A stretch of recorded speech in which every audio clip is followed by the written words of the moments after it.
नमस्कार, आपला महाराष्ट्र देख रहे हैं आप और मैं आपके साथ मला अलका सिंह। बुलेटिन की शुरुआत करते हैं। भ्रष्टाचार के मुद्दे पर बोले संजय राउत, सरकार बदलते ही भ्रष्टाचार के मुद्दे बदल गए। शिवसेना नेता संजय राउत ने डिप्टी सीएम देवेंद्र फडणवीस पर जमकर हमला किया। उन्होंने कहा कि जब देवेंद्र फडणवीस विपक्ष के नेता थे तब उन्होंने भ्रष्टाचार के खिलाफ आवाज उठाने के लिए विधानसभा का इस्तेमाल किया था। आज सत्ता में बैठने के बाद विपक्षी पार्टी उनके पास भ्रष्टाचार के मामले ला रही है। ये बम के बजाय लौंग के पटाखे जैसा लगता है। देवेंद्र फडणवीस इतने कैसे बदल गए? संजय राउत ने आगे कहा कि मुझे नहीं लगता कि देवेंद्र फडणवीस जी भ्रष्टाचार का समर्थन करने का काम कर रहे हैं। उनकी कोई मजबूरी होगी। एक सरकार है जो उन लोगों पर थोपी गई है। हमें देवेंद्र फडणवीस से सहानुभूति है। आश्चर्य वाटतंय देवेंद्र फडणवीस यांचं. कधी काळी देवेंद्र फडणवीस विरोधी पक्ष नेते होते, विरोधी पक्षात होते. विरोधी पक्षात असताना त्यांनी विधानसभेचा वापर हा भ्रष्टाचाराविरुद्ध आवाज उठवण्यासाठी केला. एकनाथराव खडसे असतील तेव्हा भाजपमध्ये, किंवा देवेंद्र फडणवीस असतील, किंवा इतर सगळे त्यांचे सहकारी, यांनी अनेक प्रकरणं विधानसभेत भ्रष्टाचाराची काढली आणि समोरच्या मंत्र्यांचा राजीनामा घेण्यासाठी दटून राहिले नागपूरच्या भाषेत. आणि आज सत्तेत बसल्यावर त्यांना भ्रष्टाचाराची प्रकरणं जी विरोधी पक्ष काढतोय ती बॉम्ब न वाटता लवंगी फटाकाही वाटत नाही. एवढे बदलले आमचे देवेंद्रजी. आम्ही नागपूरला आलो आहेत, उद्धवजी आहेत बरोबर, पक्षप्रमुख, आणि नक्कीच आम्ही येताना म्हणालो होतो की आम्ही काही बॉम्ब. काल उद्धवजीने सांगितलं की वाती तयार आहेत ना, अजून अधिवेशन संपलेलं नाही. वहीं नागपुर स्थित राष्ट्रीय स्वयंसेवक संघ के रेशमी बाग के स्मृति मंदिर में आज भाजपा विधायकों ने संघ पदाधिकारियों की शिक्षण कक्षा ली। इस अवसर पर डॉक्टर मोहन भागवत की पुस्तक सभी को भेंट स्वरूप दी गई। इस अवसर पर उपस्थित मंत्री गिरीश महाजन ने कहा कि मुख्यमंत्री एकनाथ शिंदे पुराने संघी हैं। त्यांनी दिल्लीला 3 दिवस जे शिबिर झालं होतं आणि त्या शिबिरामध्ये जे व्याख्यान दिलं होतं, त्यांनी जे भाषण दिलं होतं, त्याचा सर्व आढावा या पुस्तकामध्ये, त्या सुंदर शब्दामध्ये त्यांनी या ठिकाणी शब्दांकन या पुस्तकामध्ये त्या ठिकाणी केलेलं आहे. आणि ते पुस्तक सर्व आमदार आणि मंत्री यांना त्या ठिकाणी दिलं जातं. आणि ह्या परिसराचा एक परिचय, या स्थानाचं महत्त्व काय, प्रथम वर्ग, द्वितीय वर्ग, तृतीय वर्ग शिबिराच्या बाबतीमध्ये थोडक्यात माहिती. कारण इथे मी सांगितलं आपल्याला की आमच्यासारखे वर्षानुवर्षे येणारे प्रथम वर्ष, द्वितीय वर्ष झाले तर स्वयंसेवक फार कमी आहेत. नवीन आलेले जे आमचे नेते आहेत, त्यामध्ये मंत्री आहेत, आमदार आहेत, हे जास्त आहेत. आणि त्यांना या सगळ्याचा परिचय व्हावा आणि त्यासाठी थोडक्यामध्ये या ठिकाणी व्याख्यान मी म्हणणार नाही, पण परिचय या. वहीं नवी मुंबई में हुई एक बैठक में गणेश नाइक ने नगर निगम के अधिकारियों के साथ काफी आक्रामक दिखे। विषय यह था कि सड़कों में 1974 में मुंबई नगर पालिका परिवहन सेवा के तर्ज पर एक बस सेवा शुरू की थी, लेकिन 12 साल बाद अचानक ठप हो गई। सर्विस सिडको ने कोयला देने का फैसला किया, लेकिन आज भी मजदूरों को नहीं मिली है। गणेश नाइक ने उन्हें एक हक दिलाने की पहल की है। इसी तरह नगर पालिका में कुछ अधिकारी मनमाने ढंग से काम कर रहे हैं। उन्हें सही समय पर सबक सिखाना चाहिए। कोणाचा अंकुश राहिला नाही. आता मी मागच्या मीटिंगमध्ये तुम्ही असाल तर मी ऐकतोय आणि मोदयाने असेल, काही वशिलाने आलेले अधिकारी त्यांना समज द्या. ते कोणाच्या वशिलाने आल्या त्याची पर्वा आम्ही करणार नाही. जनतेच्या हिताकरता ते जर नीट वागले नाहीत तर त्यांना उघड करण्याचं काम आम्ही करू. आणि तो मेसेज त्यांच्याकडे पोचलेला आहे आणि आम्हाला अधिकारी वर्गांमध्ये सुधारणा झाल्याची एक प्रकारची खबर माझ्याकडे पोचलेली आहे. माझं म्हणणं आहे की कुठल्या अधिकाराचा उपमर्द करावा, त्यांना कोणी मारावं, त्यांना शिव्या घालाव्यात, कालं फासावं, हा लोकशाहीतला मार्ग नाही. परंतु ते जर कोणाच्या तंद्रीत असतील की माझा नातेवाईक हा कोणतरी आमदार आहे, मंत्री आहे, IAS अधिकारी आहे, कोणी IPS आहे, तर त्या तंद्रीतून त्यांनी बाहेर यावं. जनता जागृत आहे, जनतेला प्रत्येकाला समान अधिकार आहेत आणि अशा लोकांची तंद्री उतरवण्याचं काम आम्ही करू. माननीय मुख्यमंत्री उपमुख्यमंत्र्यांच्याकडे देऊन याची संपूर्ण चौकशी करायला लावेन. कुठल्या कुठल्या अधिकाऱ्यांच्या नातेवाईकांची कॉन्ट्रॅक्टर म्हणून गणना झाले त्याचा शोध घेतला जाईल आणि जर तसा प्रकार असेल तर त्यांच्यावर योग्य कारवाई करण्याची सुद्धा मागणी. अमरावती जिले के अचलपुर चंदूर बाजार तालुका में तुअर और कपास की फसल को बीमारी और पाले से नुकसान हुआ है। इसी को लेकर किसानों ने जिला प्रशासन से मदद की मांग की है। आपको बता दें कि पूरे चंदूर बाजार तालुका में कपास की फसलें तेज बारिश और लगातार हो रही बारिश से खराब हो रही है। किसान पहले से ही परेशान है, वहीं किसानों के सामने ओस का नया संकट भी अब मंडरा रहा है। ऐसे में किसान बहुत बुरी स्थिति में है और सवाल खड़ा हो गया है कि इस संकट का सामना कैसे किया जाए। इससे आने वाली फसल बर्बाद होने का अंदेशा भी है। फसल बीमा कराने वाले किसानों को अभी तक सब्सिडी नहीं मिली है, इसीलिए चंदूर बाजार तालुका के किसानों ने मांग की है कि उन्हें सब्सिडी दी जाए और फसल बीमा कराया जाए। किसान मांग कर रहे हैं कि रबी की अरहर और कपास की फसल खराब होने के बाद भी सरकार किसानों को तत्काल चना और गेहूं की मदद दिलवाए। मौजा पिंपरी तालुका चांदूर बाजार इथे माझं शेत आहे. हे माझं 1 हेक्टरचं प्लॉट आहे. ह्या प्लॉटमध्ये तुम्ही आता पराठीची कंडिशन पाहू शकता काय आहे. तर याच्या आधी मी याचा विमा काढला आहे. विम्याचे अजूनपर्यंत पैसे जमा झाले नाही आणि आता ह्या 3-4 दिवसाच्या दवाच्या याच्यामध्ये पूर्ण अशी पराठी भाजल्यासारखी झाली. तूरही पाहू शकता तुम्ही. तुरीचं पूर्ण असं वाढला, म्हणजे पूर्ण तूर अशी वाढली. तर याचं अतोनात नुकसान आहे. याचा आम्हाला असं वाटते का शासनाने याच्या तिकडे काहीतरी लक्ष देऊन थोडंसं आम्हाला काहीतरी नुकसान भरपाईचं मदत करावी असं अपेक्षा आहे. आणि दुसरी गोष्ट म्हणजे मी विमा काढला, तर विम्याचे पैसे अजूनपर्यंतही.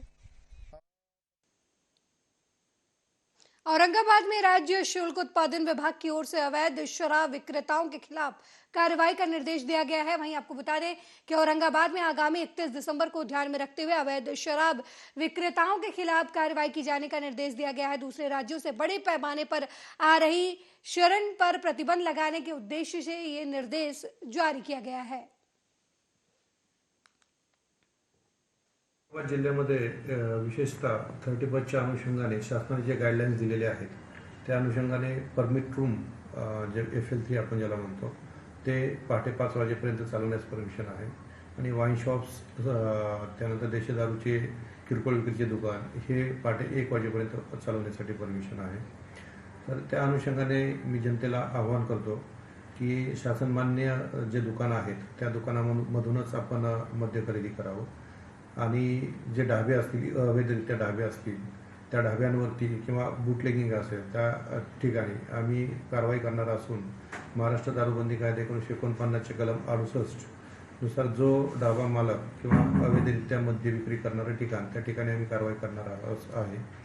त्या 68 नुसार सदर जो व्यक्ती अवैधरित्या मद्य विक्री करणार आहे त्याला आमच्या कायद्यामध्ये 3 वर्ष ते 5 वर्षापर्यंतची शिक्षा आहे आणि 25,000 ते 50,000 रुपये दंड किंवा दोन्ही शिक्षा होऊ शकतात. आणि हे औरंगाबादमध्ये आपण मोठ्या प्रमाणात औरंगाबाद जिल्ह्यामध्ये विशेषतः 35च्या अनुषंगाने शासनाने जे गाईडलाईन्स आहेत त्या अनुषंगाने परमिट रूम जे FL बढ़ते कोरोना संक्रमण को देखते हुए केंद्र सरकार की मॉक ड्रिल आज से शुरू हो गई है। केंद्रीय स्वास्थ्य मंत्री मनसुख मंडाविया दिल्ली के सभी अस्पतालों का दौरा कर रहे हैं, तो दूसरी ओर देश की आर्थिक राजधानी मुंबई में भी कई अस्पतालों में मॉक ड्रिल हुआ। जानकारी के लिए बता दें कि मुंबई के सबसे मशहूर JJ अस्पताल में मॉक ड्रिल करवाया गया।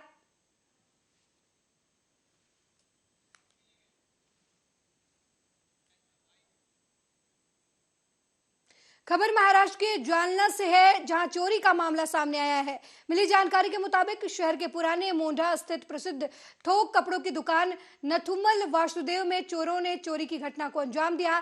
चोरों ने दुकान के स्ट्रांग रूम को तोड़कर 1,70,00,000 की नकदी सहित DVR भी चुरा लिया। वहीं इस घटना की जानकारी उस वक्त लगी जब दुकान मालिक सुबह 10 बजे दुकान पहुंचे। फिलहाल थाना सदर बाजार में अज्ञात चोरों के खिलाफ मुकदमा दर्ज कर लिया गया है और मामले की जांच में पुलिस जुट गई है। जुन्या मोंढ्यामध्ये नथुमल नावाचे कापडाचे दुकान आहे. ते व्यापारी आहेत. त्यांचे दुकानामध्ये चोरी झालेली आहे. 1,70,01,070 रुपये एकूण कॅश चोरी झालेली आहे. आत्ताच गुन्हा दाखल झालेला आहे. पुढील तपास माननीय पोलीस अधीक्षक सो. अगली खबर नासिक जिले से है, जहां नायलॉन के मंजे से एक व्यक्ति घायल हो गया। येवला में स्वरा होटल के सामने का मामला बताया जा रहा है, जहां से गुजर रहे दुपहिया वाहन सवार शख्स के गले में नायलॉन का मांझा फंस जाने की वजह से उसका गला कट गया और जिसकी वजह से यह दुर्घटना हो गई। इस दुर्घटना के बाद घायल को इलाज के लिए अस्पताल में भर्ती कराया गया। मांजामुळे त्याचा गळा कापला गेलेला होता. त्याने गळ्याभोवती एक मफलर गुंडाळलेला होता. जेव्हा तो मफलर आम्ही थोडासा ओपन करून बघायचा प्रयत्न केला तेव्हा त्याच्या ज्या मोठ्या रक्तवाहिन्या आहेत त्या फाटलेल्या होत्या. उजव्या साईडची पण IJV, डाव्या साईडची कॅरोटिड त्या फाटलेली होती. त्याच्यामुळे आम्ही त्याला शिवणं शक्य नव्हतं इमिडिएटली, म्हणून त्याला आम्ही पॅकेज करून ते कंट्रोल केलं, ब्लिडिंग कंट्रोल केलं आणि त्याच्यानंतर त्याच्याभोवती बँडेज केलं. पेशंटची खूप रक्तस्राव होत होता आणि नुसतं पॅकेज होऊन ते थांबणार नव्हतं आणि त्याला परमनंट सोल्युशन लागणार होतं. आम्ही सर्जरीच्या डॉक्टरना बोलवलं. त्यांनी पण ते बँडेज थोडंसं ओपन करून शिवायचा प्रयत्न केला, पण खूप फाटलं असल्यामुळे ते शिवणं काही शक्य नव्हतं. त्याच्यामुळे ते पुन्हा पॅक केलं. पेशंट रक्तस्राव होत असल्यामुळे त्याला ब्लड लावलं. पेशंटला टीवी एक्ट्रेस तनुषा शर्मा ने 20 साल की उम्र में सुसाइड कर लिया। उन्होंने शनिवार को अली बाबा दास्ताने काबुल शो की शूटिंग के दौरान फांसी लगाकर आत्महत्या कर ली। जानकारी के अनुसार तनुषा डिप्रेशन में चल रही थी, जिसकी वजह से वो दवाइयां भी खा रही थी। एक्टर विनीत रैना ने तनुषा के डिप्रेशन और शो के लीड एक्टर सुजान मोहम्मद खान को लेकर बातचीत की है।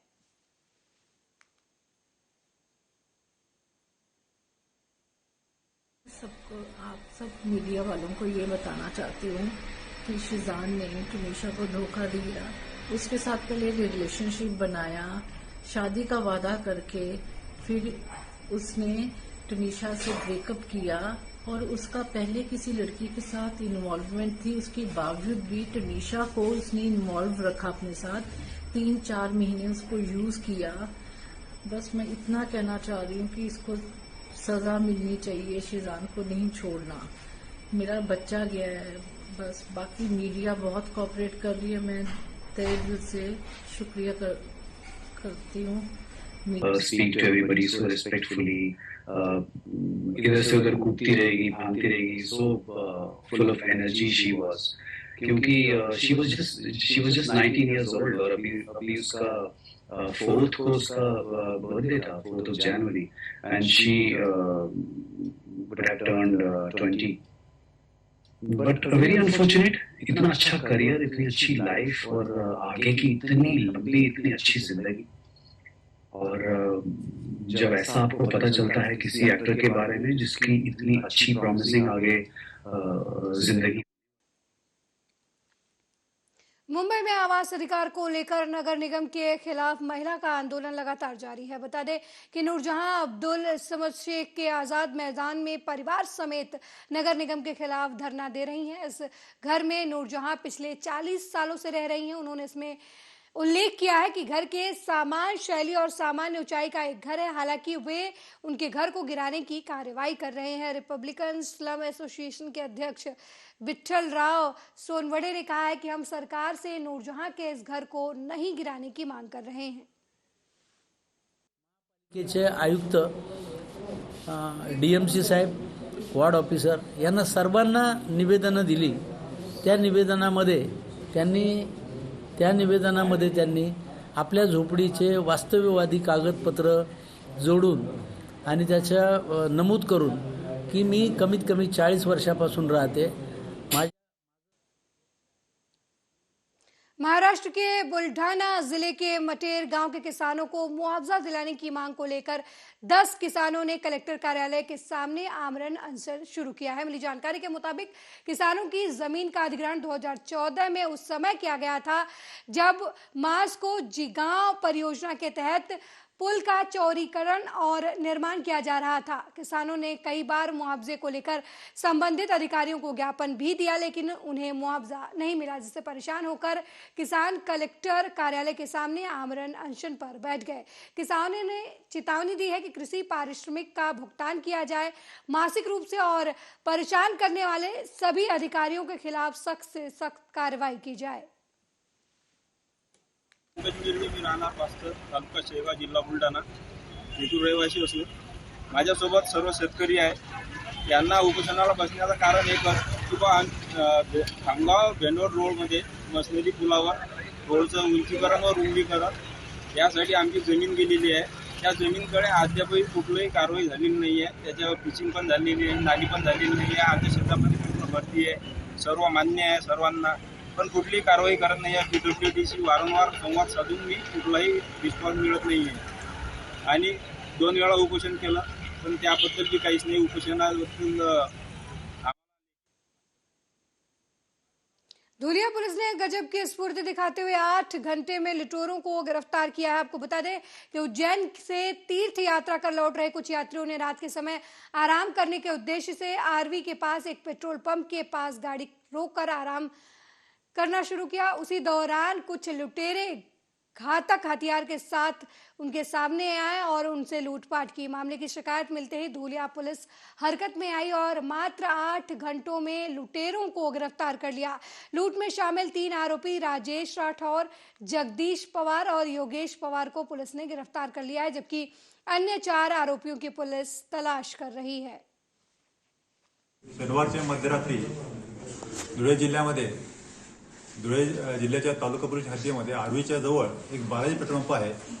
त्या ठिकाणी काही प्रवासी हे मध्य प्रदेशवरून पुण्याकडे चालले होते। त्यांना दुर्की लागली म्हणून त्यांनी त्यांची गाडी पेट्रोल पंप जवळ लावली। त्यांना वाटलं हे त्या ठिकाणी सेफ आहे। त्या ठिकाणी झोपायला सुरुवात केली, तो तेवढ्यात 6 दरोडेखोर त्यांच्या गाडीवर त्यांनी हल्ला केला। मोठमोठे दगड त्यांच्या गाडीवर टाकले, दहशत पसरवली। त्यात त्या गाडीतले काही लोक जखमी देखील झाले आणि ह्याच्यानंतर ते फायदा घेऊन दहशत माजून त्यांनी त्यांच्याकडचे 25,000चा माल चोरून नेला आहे। त्यात 10,000 कॅश आहे, काही मोबाईल्स आहेत आणि त्या व्यक्तीचं एक मेडल मिळालं होतं फिर्यादींना। ते मेडल पळून नेलं होतं, चोरून नेलं होतं। हा एक गंभीर प्रकार होता, एक त्याबद्दल आम्हाला चॅलेंज होतं। त्या अनुषंगाने धुळे तालुका पोलीस स्टेशनचे प्रभारी अधिकारी असतील किंवा आमचे LCचे हेमंत पाटील साहेब त्यांचं पथक असेल, हे त्वरित त्यांनी समाजात तपास चालू केला आणि ह्या आरोपींना ताबडतोब आम्ही 6 तासाच्या आत मध्यवर्ती बॉर्डर आमच्या पकडलं आहे। एकूण 6 आरोपी 3 आरोपी आमच्या ताब्यात मिळाले आहेत। 3 आरोपी हे पळून जाण्यात त्यांना शक्य झाले आहेत। आरोपी हे रेकॉर्डचे गुन्हेगार असून ज्या दिवशी यांनी घटना केली आहे ती घटना ही।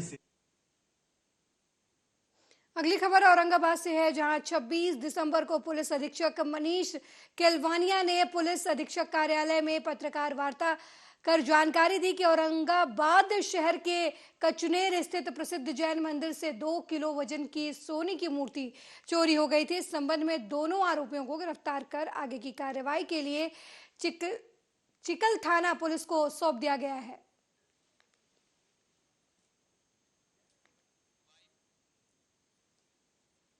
अगली खबर भी औरंगाबाद से है, जहां क्रांति चौक रेलवे स्टेशन के पास SSC बोर्ड के सामने पेट्रोल टैंकर में आग लग गई, जिसकी वजह से अफरा तफरी का माहौल हो गया। लेकिन राहत की बात यह रही कि चालक की सूझबूझ से बड़ा हादसा होने से टल गया। वहीं आग लगने की सूचना पाकर मौके पर पहुंची दमकल विभाग की 3 गाड़ियों ने कड़ी मशक्कत के बाद आग पर काबू पाया।